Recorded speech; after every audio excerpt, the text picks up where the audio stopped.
Welcome to Focus on Why. I'm Amy Rowlandson, your host. Join me to explore the compelling stories, profound insights, and captivating experiences shared by my guests from all over the world. Focusing on the importance of why, these relatable, uplifting, and inspiring conversations will empower, motivate, and guide you to create your own purposeful way of life. Have a purpose, have a plan, focus on why. Before we start, have you signed up to receive my weekly email newsletter, Friday Focus?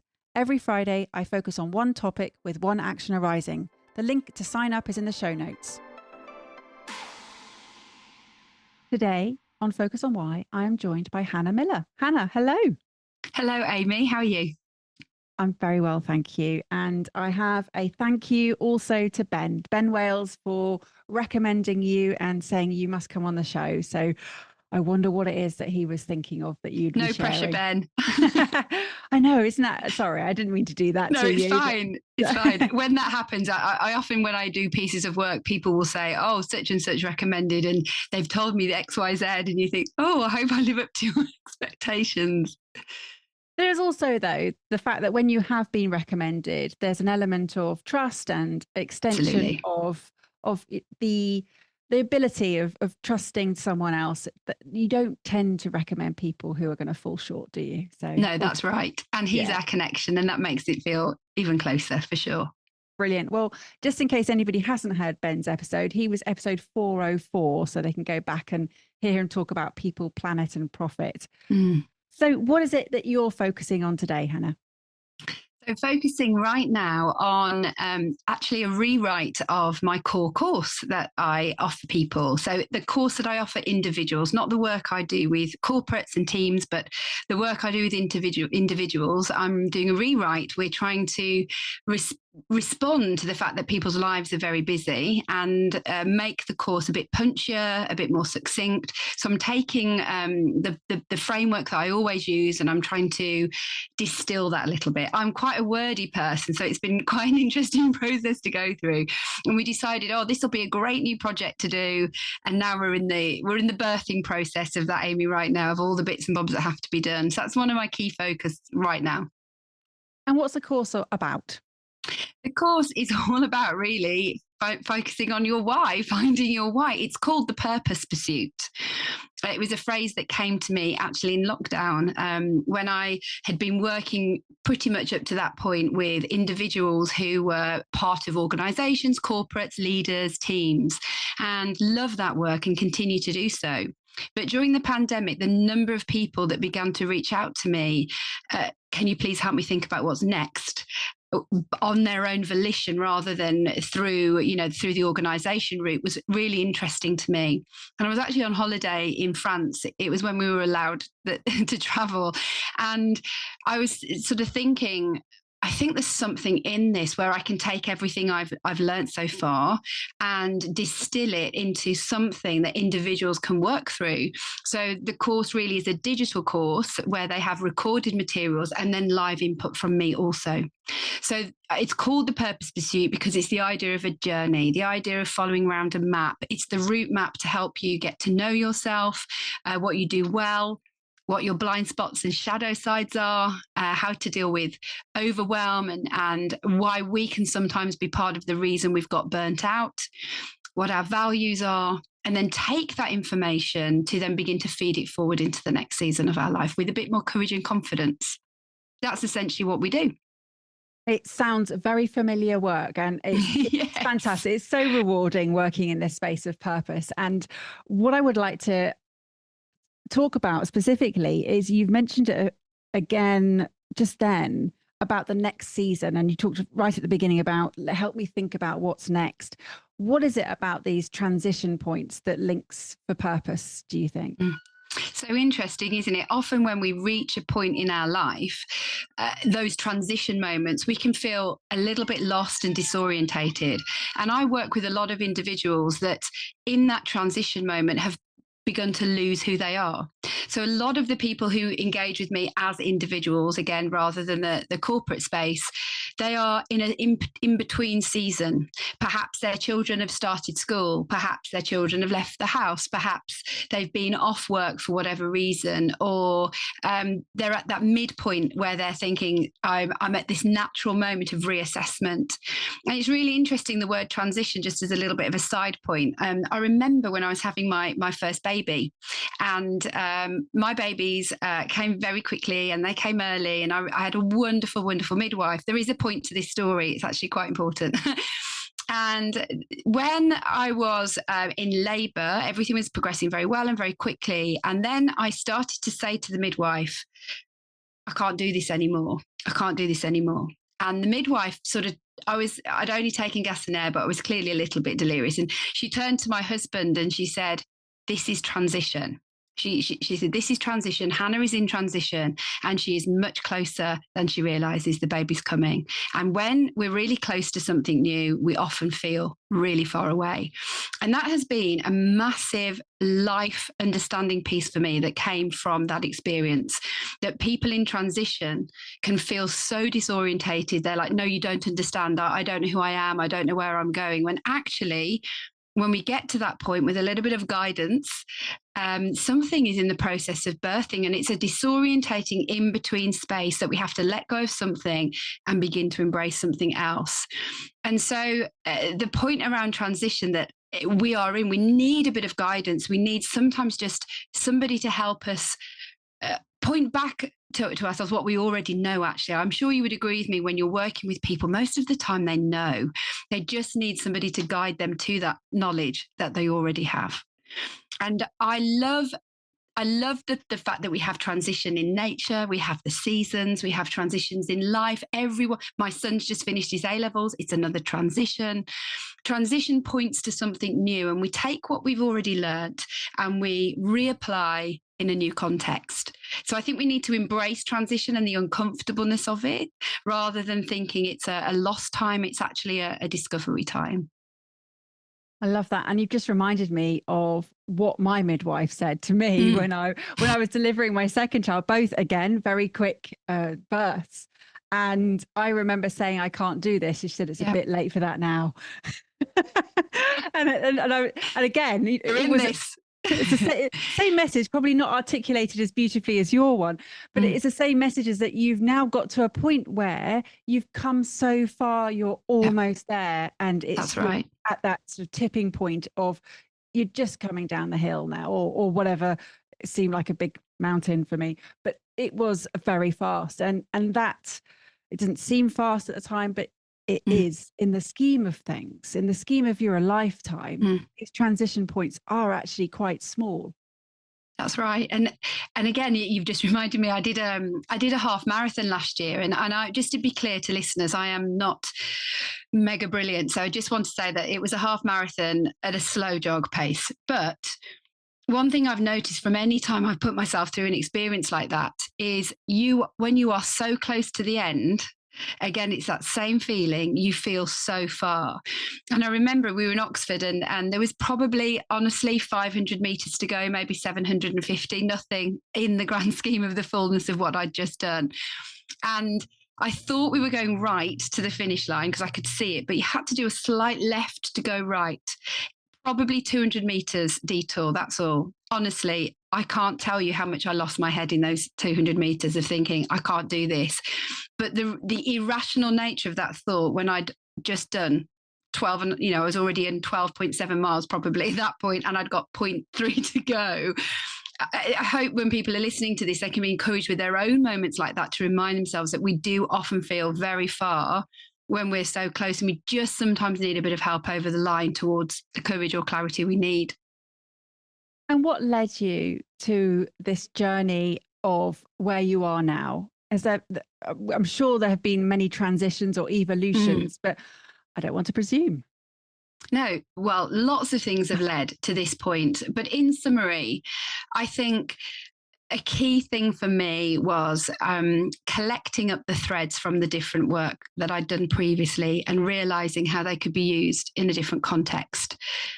I was very fortunate that as I was thinking about today in this podcast, I was thinking about my early 20s, that a couple of people that I knew called Oliver and Danny, who are consultants, they worked in the field of what I do. And I was very young in my early 20s, and they talked to me about knowing and understanding my strengths. And I had the opportunity to find out about the work of Gallup, which is called Clifton Strengths, used to be called StrengthsFinder. And I was first introduced to that whole concept in my 20s. And I'm very grateful to them for that. Many years then passed. And I went on to do several things. I worked in the charity sector. I then transitioned to teaching because I took the nugget that I'd enjoyed the teaching element and became a trained teacher. And then I was in leadership in teaching, and I looked after teaching and learning, both in my school, but also as an assistant head, but also looking after new teachers in my city. So I had quite a remit around teaching and development. And again, I came to this transition point, and actually it was an uncomfortable one. So some transition points come about because life throws some difficult events at us. So this kind of catalogue of difficult events, both personally, I went through quite a bit of loss, and my workplace became somewhere that had been very really brilliant for me. Like, I'd given my life and soul to it, but actually I was beginning to feel an increasing value clash. And I felt like I was being squeezed into the next decision. So for some people, I think there's a slow burn of, I think it might be time. And as I reflect back on that season, I think I would have got there in a couple of years and it would have been time to move on. But difficult circumstances sharpened my decision making, as they often do. And in that moment, I just remember, I can't remember where I was, Amy. I think I might have been at school. And I just remember remembering my strengths and remembering that early work that I'd done and having a little bit of an epiphany that the reason I felt like I did was partly because my values were no longer in line, but also I wasn't getting to do as much of what I do best. And I went home. And sometimes for me, when something becomes clear, it's become clear. And I talked to my husband and said, I think it's time for me to think about what's next. And I wonder whether actually helping people to know and understand their strengths and talents and using my teaching skills in a new context is where it goes. The positive thing is I'm married to somebody who's very comfortable with risk, much more so than me. And he just kind of said, well, go for it. So the rest is history. That was 9 years ago now. We've had a pandemic since then. We've had lots of ups and downs. But essentially, I took what I knew of myself. And the reason I'm labouring that point is I want people to hear that everything about the seasons of our life and the roles we've had is the roles we've played in our private life and the work that we've had feeds into the next one. And although I'm no longer in a teaching capacity, I still teach, I still communicate, I still share important messages, I still tell stories, I still track progress. All of those things happen in a new setting where I'm either helping an individual or a team work more effectively. So that's kind of how it happened. And honestly, it was no more planned out than that. Some people have a master plan. I am definitely squiggly, and we'll see what comes next. Yeah, I love that. And it's so key. I'm just wondering what would have happened with you said you were squeezed into the next decision, and you said that it was this clarity of understanding your strengths and your values and your talents. You said it might have taken you a couple of years to have worked out had you not had that. But many people don't have this clarity that you have around those areas. And that makes for really difficult decision making. Absolutely, it does. There's just this sense of disconnect for many people. So lots of individuals that get in touch with me, whether it's say message me on Instagram or LinkedIn or wherever, and they say, I could do with a chat. Often what happens at that point, most of the time it's people who are experiencing difficult circumstances or fog. There's a fog. There's a lack. Rarely is somebody excitedly saying, I think I've got, clarity around everything I'm going to do, and I'd love you to just put the T's, cross the T's and dot the I's. That's not very often. there is a fog. There is this feeling of I've grown out of my current container, but rather than using the positive language of I've grown out of my current container, it's more I don't feel I fit anymore. I'm in a square peg in a round hole. Something's got to shift. You've also got individuals who get in touch with me because they're extremely burnt out, and the stresses of life have really pushed the needle to I have to do something about this. And they don't have this knowledge that we're just talking about to really understand who they are. And so many people I work with associate their natural strengths and talents with the role and profession they have. And they need to be they need to extricate themselves and their personality from the role so that they can see that this can be used in a different space. So that's why I mentioned that point of I've taken the things I've learned and I'm using them in a new context. And I often talk about this phrase of our purpose doesn't change, but the assignment does. So the key purpose around why we're here and what we want to do can remain rather static, actually, as an overarching statement. But the assignment that we're given or the next chapter could actually look very, very different to the one previous. But you bring that gold and you bring that personality and you bring that talent to a new environment. I'm having a bit of a surreal moment here listening to you, because it's almost like I'm interviewing myself. And I love this because we obviously have a shared interest in this fabulous, it's not just a topic, this is a way of life. Living with purpose for me is absolutely a non-negotiable. You know, having lived without and lived with, I know the difference is cavernous. Sure. Yeah, right. And so it's delightful to hear that there I know there are many people out there working, and this is great because we need as many people talking and working and helping people to understand that they can create a life that involves purpose in it. One of the biggest myths that I always look to dispel, Hannah, is that you don't find it, you create it, right? That's right. Because I hear so many people saying, how do I find my purpose? And it really annoys me. Are you okay with that phrase? I think that's a really good point, because the trouble with defined purpose is it remains an elusive, outside of my control. It's somewhere out there. Can I see it? Can I not? Is it capriciously hiding from me? What about when life's difficult?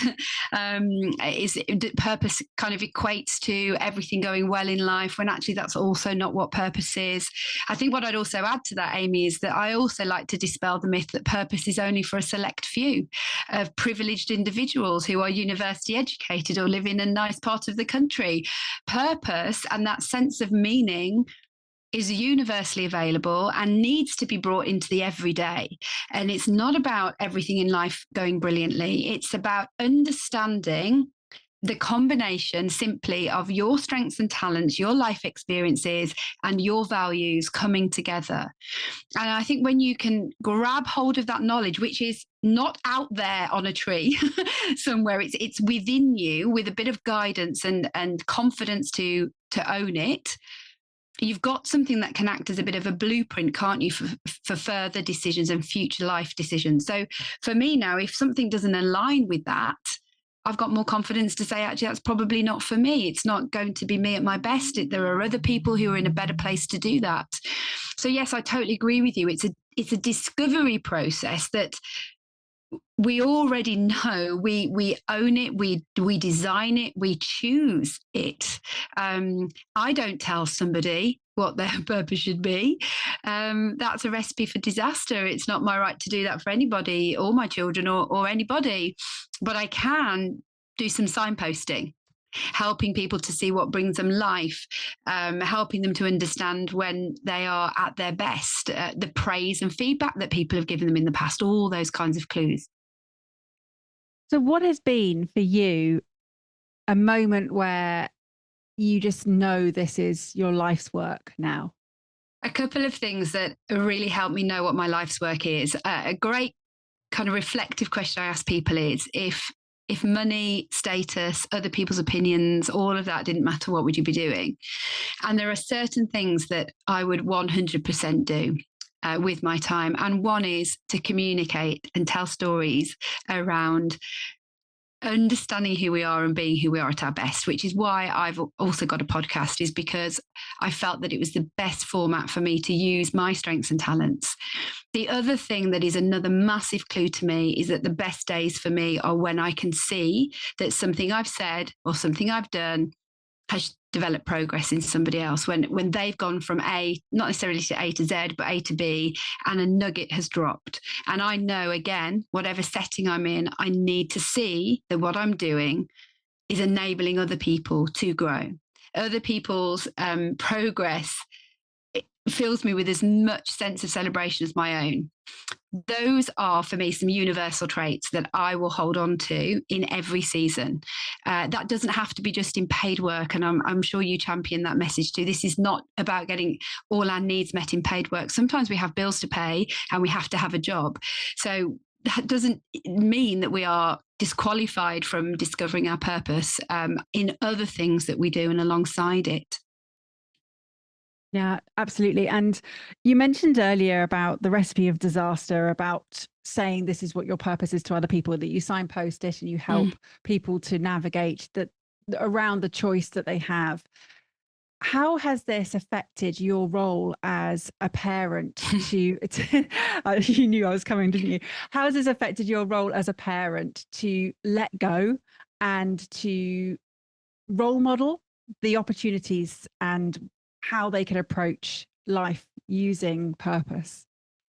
If you could see the video, you'd see that my face was squirming then, because one of the things I talk about a lot is how difficult some of this is as a role as a parent. So I've got a 21-year-old, an 18-year-old, and a 15, almost 16-year-old. And one of the things that is a bit of a shadow side of my personality that I'm aware of is that because I am a developer, I'm so invested in other people that the shadow side of that is it can tip into controlling behavior or being more invested in someone than they are themselves, being too guiding. And as a parent, that has been my biggest challenge. So I'm really happy to say that I can sometimes see clearly where I think things should be heading, or I can see talent, I can see potential. And coupled with that, I have a real value around not wasting. I think that comes from my own childhood, and my parents both grew up my dad really grew up in poverty, really. And there's been a real narrative of you don't waste potential, you don't waste time, you don't waste resource, you don't waste food. I'm one of those people that never leaves anything on my plate, even if I'm full. So when I look at my children, if I think they are wasting their potential, it's hard for me, because my natural tendency is to want to control or to navigate or to set sort of things in place to make sure that doesn't happen. But what I've really realized, having said all that, and I'm owning it, I am working very hard on this. And I have spent the last year, as my son's been doing his A-levels, reminding myself, these are his A-levels, they're not my A-levels. This is his life, not my life. And I remind myself of my role to encourage, to guide, to remind him of what he's great at, but also to tread carefully with it. This is just a milestone in his life. And back to what you said before, in the fullness of time, this is a small thing. Some personalities are much better at this than me, at being able to. My husband is better at saying, Hannah, they've got to find their way. I want to protect them from any heartache, any failure, any sense of letting themselves down. And yet in my heart, I know that those are the moments where we really grow. I just don't want to see that happen to them. For sure. I'm struggling here because my bias is kicking in recognizing so much in each other and in our roles. Again, very similar age children. Mine are 21 and 19, and also has a husband who is very good at letting them navigate their way. The frustration that I've had, and he's also told me to stop preaching because I got so excited about things, learning and taking on board all of the learnings and knowledge and wisdom that comes at this time in our life, and then wanting to impart that. And I do get excited, and I've had to absolutely sort of take that step back. So it's very hard for me to try and come from a position of not knowing in this podcast, Hannah. You have to forgive me. But I see and recognize these traits also, and these sub-personalities of the protector, controller, but also the pusher, the wanting to achieve, and this inner critic, and the responsible self, and the perfectionist. All of these different elements of me that come out, and it is very hard to allow the nurturing and step back, but it's just brilliant when you do. And that, as a parent, has been also one of the best things, is to just move away and allow the independence to flourish. It's incredible. Yeah, and I think there's something that within that, which is about recognizing that my children are not an extension of me. And where I perhaps think everything that happens to them is either because I've done something right or wrong, it's just, again, not as binary as that. There are things I've inputted that will have been useful and lots of things that have not been, but they are also human beings with agency, with decision and choice to make. I can't take full credit, and I can't either take full blame. They are who they are. And that's another thing that I've just continued to remind myself of. They are growing, they're developing. And I'm here I actually said to my son Jude recently, I said, can you see that I've been trying really hard to back off? I wanted a little bit. He said, yes, I can. Yes, I can see you the nagometer is reduced. So what do they say to their peers, to their friends about you and your work, Hannah? It's quite funny, actually, because Jude said to me the other day, as much as he doesn't like it from me, he said he was talking to me about a friend of his who had not got into a university that really, on paper, they were more than able to, and he couldn't understand why they hadn't. And he said to me, he said, Mom, you should have written their UCAS statement. You're really good at that kind of thing. And I think what they recognize is that what they think I do well is encourage people to have the language to understand themselves. They do see that I'm a champion and an encourager. They'll roll their eyes at some of the things I say, and they're like, oh, yes, Mum. But that was a lovely little moment when he said that, because it was kind of a nod to, this is what you do.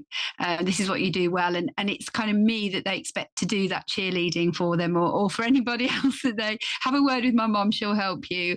I'm like, no pressure. So yeah, that's been the positive side of knowing that when they're wobbling, it's me that they kind of want to talk to about that. Yeah, I hear you. And it is a great moment when you almost eavesdrop and you hear them saying it when they don't think you're in range, and you Yes. think, yeah, okay, my work here is done in some respects. That's absolutely, it's filtered through. I don't need to know that they take it on board, but the fact that they're advocating purpose and talking about it, that's fine. Right. So that's amazing. right. And one of the things I've noticed with my boys is that actually their decision making around their life direction is much wider than it just being about, this is a secure job with a great paycheck. They both understand that those things are not going to be fulfilling or meaningful for them. And they have a wider set of, it has to matter. And actually our mutual friend, Ben, I was with him recently. We were doing some work on the next stage of my business, and we got to this phrase that I used as a bit of a flippant moment, and it's really stuck, and it kind of guided the whole day. I said, it's got to matter. And I said, it has to be unarguably worth it. And then we unpicked what I meant by that for the rest of the day. And I think it's a great phrase for somebody listening to think about, what makes something, when it's hard work and it asks of you, what makes it unarguably worth it and worth the time, worth the investment, and how do you measure that? And so Ben alighted on that comment. It was a flippant remark from me that ended up shaping our whole afternoon of, how do I know it's been worth it and unarguably worth it despite cost and hard work and effort. And did you come to a conclusion? We did come to a conclusion, actually. And there were a few more. It was more around the principles of how people would work with us that it helped me to shape and think about 5 years from now. If I do X, Y, Z, what will mean that was worth it, unarguably worth it. And some of that was around reach. It was around accessibility from people from different backgrounds. There's something within me, which I know is a big part of me, which is about leveling playing fields and trying to make things fairer. All my decisions and the different things I've done work-wise and the kind of schools I worked in have been around, it is not fair that our starting place in life defines so much of where we go. And I am passionate about that. Yeah, that gets me out of bed in the morning. And so one of my decisions with my work is that 10% of sales is given away to organisations that level the playing field. And that's not 10% of profits, it's 10% of sales. And that has been a driver for growth for me more than other things would be. And I'm not saying that to sound righteous, because it's not. It's just simply playing a part in the role of, actually, if this is good for someone, it's got to be good for everyone. Good for everyone matters to me, the common good. And that's a thread that I want to keep hold of in every decade of my life. How do we make it fair? How do we allow people? And also, I always have sponsored sort of grant places for my courses so that people can access it, those who would not otherwise have that opportunity, because that matters to me. That as I've said before, that a starting place doesn't define where we end up. Yeah, I love that. And you spoke about the not fair and make it fair. What is the value that you use to term that? What word do you use? Oh, great question. What word do I use to show that it's become fair? In the essence, if you had to describe your values, what would that element sit under? Yeah, okay, as a singular word, I hear. It's not quite inclusivity, although it's partly around that. It's also about, I haven't quite got a word for this yet, but it's a really good question, Amy. I'm going to have to think about this. I've probably got it written down on my list of values and I've forgotten what they are in the moment, but it's around that idea of people's worth. There's something that G.K. Chesterton said that my husband once read to me, which was about how, essentially, I'm paraphrasing, but that each human being is like a penny. And some pennies are shiny and new, and some pennies have got a bit rubbed by life circumstances or they look dull. But each of those pennies is still a penny, and they each have the sovereign mark on them. And that is, in essence, what I believe, that some of us are dull, some of us are shiny because of the circumstances of life, but our actual worth is the same regardless. And so it's something around that idea of human worth and opportunity. Social mobility, to use a phrase that's used by governments a lot. It's that idea of leveling the playing field that matters to me. And I'm not sure I'm doing a good enough job of that, in all areas of my life, but it is a driving. I hate the feeling or the thought of somebody feeling less than. And I will push against that all my life.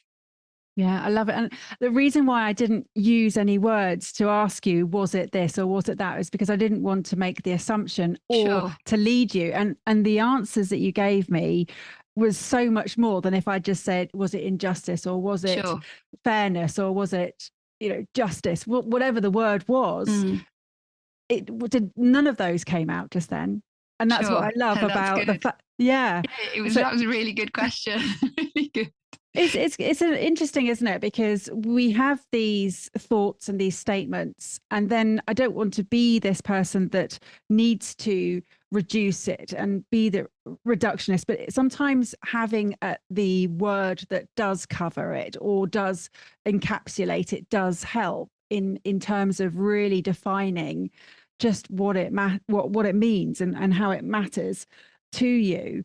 And it could be inclusivity, it could be self-worth or opportunity, whatever it is. That's for you is what is at the foundation of all of that for you, the meaning. And I talk about the purpose and the why being interconnected but not the same, and that the purpose is the overarching statement, a sort of overarching direction of life that we go in, and that the why is the emotional significance that we assign to the purpose. That's good. Yeah, I just wondered for you, what is it? I mean, you said that's a driving force there. What is the emotional significance of that? Well, it's significant to me.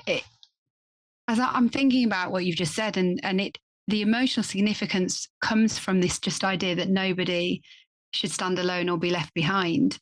And I can feel that it's a real fire in my belly, really. It's something that can bring me to tears if I think about that. That sounds really strong. I worked for 10 years in a school which had 65% free school meals and 75% of the children were on the vulnerable register. So it was a very, very deprived part of my city. I live in Birmingham. And I loved that job. And what I loved about it was young people that had had so much significant challenge, children that had so much significant challenge. They had worth and talent and futures and potential that I just wanted them to have their eyes open to see when so much of the world was telling them otherwise. And I think some of that work still feels some of the most significant that I've ever been involved with, which is why leaving it behind, it's been important for me to keep the essence of that in everything that I do, because people in the margin and people who are not sort of seen matters. And it really matters to me. It's kind of visceral, really, the way I feel about it. Even just talking to you now, I'm kind of being reminded of some of the stuff that can get quite a reaction in me. And that is, for me, the difference between the purpose and the why, because the purpose is the overall direction, but and the why that really gets under your skin, that absolutely is that intrinsic motivator that nothing else can match, is what really, as you say, the fire in your belly, that what gets you up in the morning. And I'm just thinking, how does your current work that you spoke about, that it has to be unarguably worth it, how does it relate to this demographic, or this all the children? How does it work with that? How can you influence, or not influence, but reach them again? Yeah, so it's less obviously direct than it was. A few of the things I just said, we have places on my course that are grant places. So we have lots of people involved who otherwise would not be able to for whatever reason. There is something else that I'm involved with that's been a real passion project, that I've been working in a few colleges where, especially recently in Nottingham College, where we've been working with young people who are really capable of going to university, but come from backgrounds where they're having lots of challenges. And I've been doing some time with them where we've been, again, looking at strengths and talents and helping them to really see and know themselves. And that work has been incredibly fulfilling. And the way I kind of look at it with the whole picture now is that one thing enables the other. And one thing allows me to do the other. I actually, this week I've got some really exciting work with really large corporations and working on women in leadership and all sorts of things. And I love all of that too. It's not that this is a case of I don't want to do that, but the reason I love getting to do that, because it plays to my strengths, but it also enables me to be able to do things that create accessibility for others. So that it's almost like a bit of Robin Hood isn't the right word. I don't mean that. But, this idea of one enabling the other is so important. And trying to find ways of thinking about the way we do business and the way we do work that widens the participation, really. And that's a key question we come back to whenever we're doing something new. How are we making sure that's part of what we do? And, I haven't got that nailed yet. And one of the things I would love to do is to have a book version of my course. That's a personal passion project of mine, because that's so accessible, that is then something that is easy for anyone, something that can put that stuff into somebody's hands for a very, very low cost, and even for free, if I gave it for free. So it's something that means that people can have access to this knowledge about who they are. So our big driver at the moment, it's got to be unarguably worth it, is around reach and around accessibility. And we're playing with that whole idea at the moment. And the point that you raise here is such an important one. You touched on it earlier, that it doesn't have to be paid work. That's right. You approach your purpose. It can be in any field, and it's accessible by anyone. It certainly is not limited at all. Absolutely.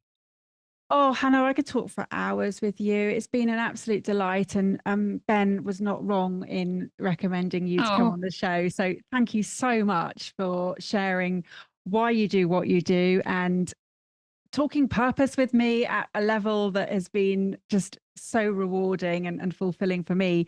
How could people reach out and say, yes, I'd love to speak to Hannah more? So I would first of all, massive thank you to you. Thank you for making me think. You've really made me think, and that's really good. I'm going to go downstairs and think, I'm going to revisit some of this. So easy way people can find me is my business is called hellosidekick.co. That's where they can find me on the web.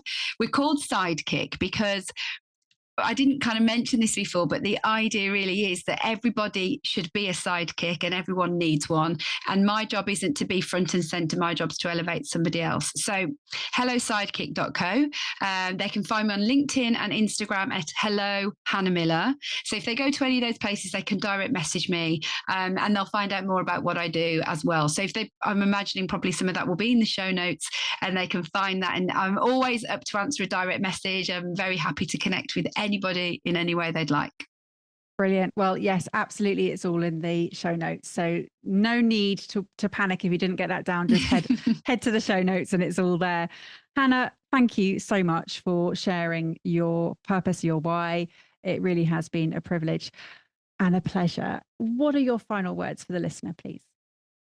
My final words for the listener are get to know and love and appreciate what you bring to the party, to every situation, and learn to love and play that role, and discard the messages that you need to be like somebody else or bring what somebody else brings, and learn to bring what you bring to the best of your ability. What value have you gained from tuning into Focus on Why today? What are your reflections with actions? I'd love to hear your thoughts. Please leave a review on Apple Podcasts or via LinkedIn and share how Focus on Why has made a difference to you.